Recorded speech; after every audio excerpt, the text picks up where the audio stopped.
Today marks day 4 of the Epic Project Epoch launch. And I know a bunch of you can't get on the Discord or even register an account, so I'll continue with these daily updates to keep you all in the loop. That said, if you haven't seen any of my previous videos, then be sure to go and check them so you can be completely up to date until this point. Sadly, right now the servers are still offline, but the GitHub shows a lot, and I mean a lot of work has been done on the server so far, and they're making some real good progress here. They did bring the servers up yesterday for around 1 minute before they crashed, but apparently this was an intentional test. After the server crashed, they did post an update which read this. Update from the Situation Room. Our collaborators and ourselves have been hard at work. There has been no time to idle. We know that it's been a bit too long since our last update, so we've decided to share a bit more information on exactly what we're doing so you all better understand what's happening.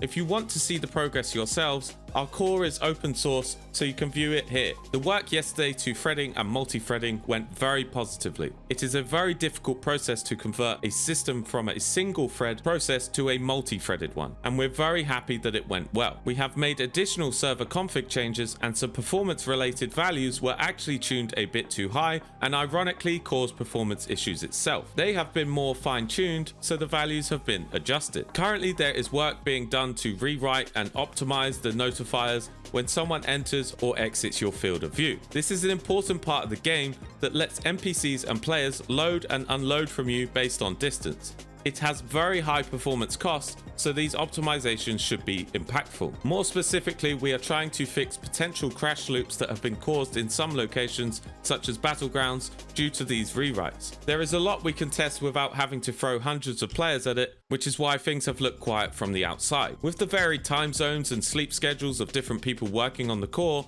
there is progress being made constantly 24/7 until we have everything resolved. We know that there'll be a ton of work and issues to resolve at launch, but you can't know what is going to break until it breaks, and you can't know what will cause performance issues until you log the performance and read the output files to see what is delaying server ticks. We did host a stress test, as most of you know, which received an easy stable 2,000 players online. And while that is fantastic, it does not mean we knew what would happen with double, triple, or what ended up being 10 times that number. The server may come up intermittently for testing. We would like to provide an ETA, but it depends entirely on whether a build succeeds or not, and if any crashes are run during the testing. In a minute can easily become in an hour, and likewise in an hour can easily become in a minute. Once again, thank you for your patience, and we hope this can provide additional understanding. Then we got this second update around 5 hours later that they said worth updating you all on the current status as well. We've located at least a few issues that caused a great deal of instability, and some more issues have been fixed, but we still need more info.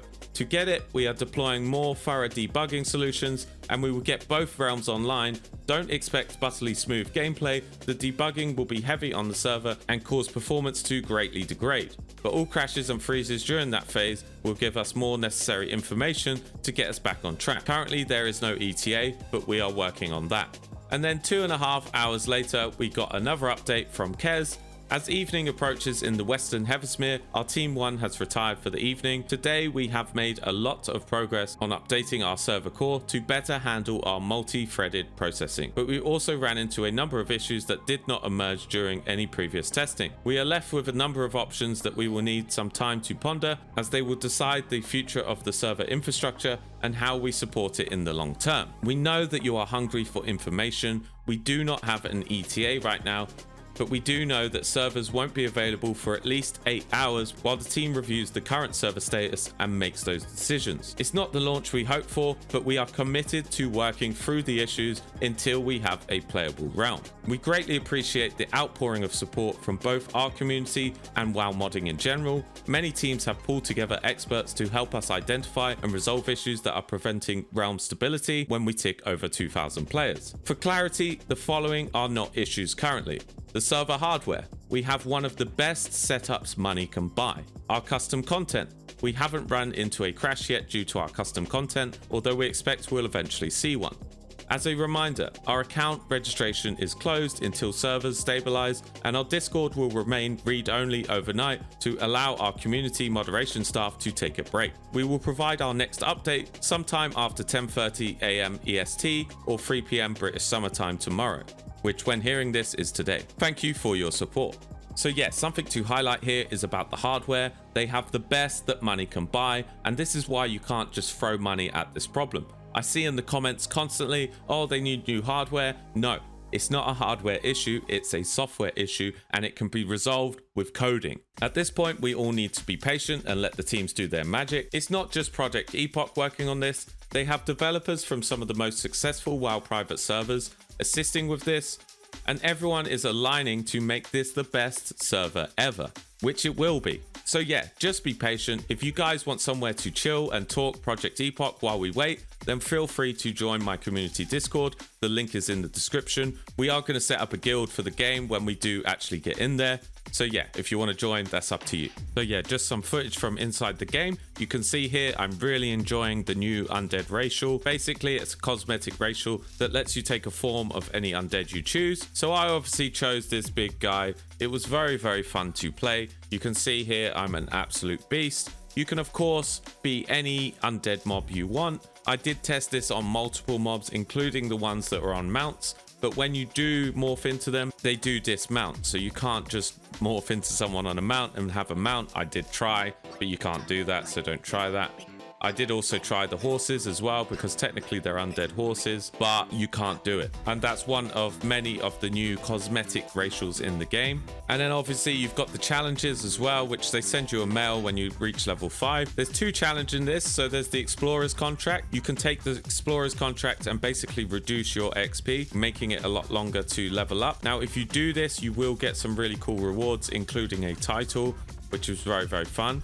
But then the more exciting one for me is the Path of Iron, which is essentially hardcore with its own twist. So if you enable this, then obviously you're on a hardcore run. If you do eventually die, then your hardcore run is over. But instead of like in normal hardcore where you would just delete your character, you do have the choice to do a walk. Basically, you roleplay walk back to your city and speak to a guy, and then he will let you have your character back. But during the walk, you're literally walking. Your stats are reduced. You can't use your mount. You can't fly or anything like that. So it's very, very funny to do. And I'm looking forward to stream this as well. When I get my proper setup, I will try a hardcore, because I will tell you these mobs hit very, very hard, which I'll show you actually right now. So you can see here I'm doing a quest. So I see this mob, and obviously look at the health here. This is the key. Look at my health and look at his health. Obviously he's 64% at this point, 50%, 39%. He starts doing damage to me, but I think I'm fine, so I should probably kite him at this point. But look, he's 13%. You know, I'm 46%. He's literally 1%. And that big shade of damage there, I parried and he actually killed me, which is absolutely insane. Now, if we just watch the replay again,